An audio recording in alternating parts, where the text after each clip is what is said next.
బందోబస్తు పిలిపించుకొని ఇక్కడ వాళ్ళు పోలీసు వాళ్ళు వచ్చి ఇక్కడ మమ్మల్ని అన్ని లాగేసిళ్ళు లాగేసుకొని ఆ పోలీసు స్టేషన్లో కాలం పెట్టిన ఏసై సాబు ఆ స్టేషన్ కాలం లేదు. ఇప్పటికి రైతులం 6 గంటలకు వచ్చి ఇక్కడ మమ్మల్ని పట్టించుకునే నాదు లేదు.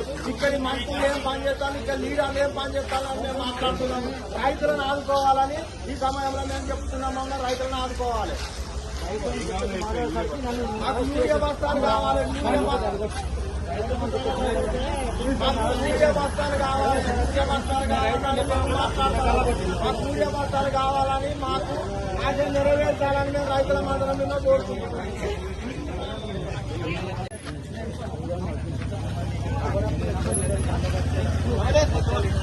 యూరియా కావాలని చెప్పేసి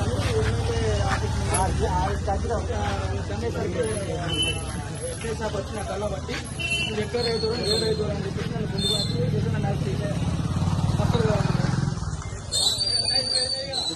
నిన్న సాయంత్రం నేను స్టేషన్లో ఉన్నా. నేను మందుకు ఒకటి అది వచ్చినాయి కదా, మంచి తల ఒకటి అంటే లేవు నీకు లేకపోతే ఏం చేస్తుంది తీసుకోపో అని చెప్పి నా కళ్ళ బట్టి అరెస్ట్ చేశాను.